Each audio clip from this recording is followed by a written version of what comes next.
আসসালামু আলাইকুম প্রিয় শিক্ষার্থী। তোমাদের সকলকে পবিত্র মাহে রমজানের শুভেচ্ছা জানাচ্ছি। আজ আমি আছি তোমাদের সাথে মোহাম্মদ আরিফ, তোমাদের ইংরেজি শিক্ষক। আজ আমরা শিখব কনজুগেশন অফ ভার্ব। তোমরা জানো ভার্বের ৩টি রূপ বা ৩টি ফর্ম রয়েছে। প্রথমটি প্রেজেন্ট ফর্ম, পাস্ট ফর্ম এবং পাস্ট পার্টিসিপল ফর্ম। গঠন অনুসারে ভার্বকে আবার দুভাগে ভাগ করা হয়েছে।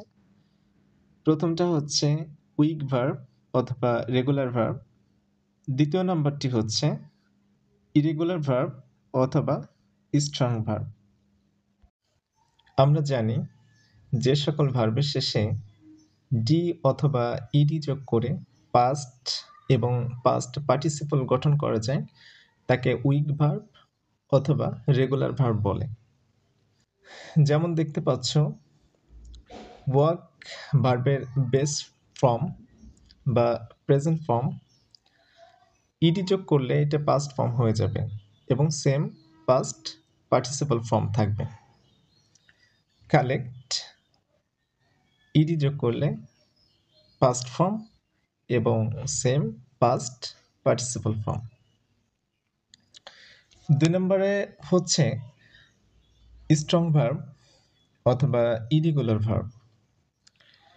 উইক ভার্ব যেমন ইডি বা ডি যোগ করলে পাস্ট এবং পাস্ট পার্টিসিপল হয়ে যেত, এখানে বিষয়টা তেমন না। এখানে আমাকে লেটার চেঞ্জ করতে হবে। লেটার চেঞ্জ করে পাস্ট ফর্ম এবং পাস্ট পার্টিসিপল ফর্ম করতে হবে। যেমনটা হচ্ছে এখানে বিকাম ভার্বের বেস ফর্ম এবং বিকেম হচ্ছে পাস্ট ফর্ম এবং become past participle form. Buy base form, bought past form এবং পাস্ট পার্টিসিপল সেমই বট। তোমরা যেমনটা স্ক্রিনে দেখতে পাচ্ছ, অনেক সময় ভার্বের বেস ফর্ম বা পাস্ট ফর্ম এবং পাস্ট পার্টিসিপল ফর্ম তিনটাই সেম থাকে। যেমন বেট বেস ফর্ম, তার পাস্ট এবং পাস্ট পার্টিসিপল ফর্মটা সেম দেখতে পাচ্ছ। বাস্ট বেস ফর্ম, পাস্ট এবং পাস্ট পার্টিসিপল ফর্ম একদমই সেম, বাস্ট। প্রিয় শিক্ষার্থী, তোমরা জানো তোমাদের ফার্স্ট টার্ম, সেকেন্ড টার্ম বা থার্ড টার্ম তিনটাতেই কনজুগেশন অফ ভার্ব থেকে প্রশ্ন আসবে। তো প্রশ্নটা কিভাবে আসতে পারে? প্রশ্ন হতে পারে দুভাবেই হতে পারে। একটা হচ্ছে তোমাকে বাংলা মিনিং করতে হতে পারে।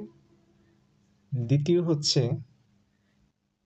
তোমাকে প্রেজেন্ট ফর্ম থেকে পাস্ট এবং পাস্ট পার্টিসিপল করতে হতে পারে। অথবা তোমাকে বাংলা মিনিংটাও লিখতে হতে পারে এবং পাস্ট ফর্ম এবং পাস্ট পার্টিসিপল ফর্মটাও করতে হতে পারে। প্রিয় শিক্ষার্থী, আমাদের আজকের আলোচনা এ পর্যন্তই। তোমাদের সাথে কথা হবে পরবর্তী কোনো নতুন টপিক নিয়ে। সে পর্যন্ত তোমরা ভালো থাকো, সুস্থ থাকো। আল্লাহ হাফেজ।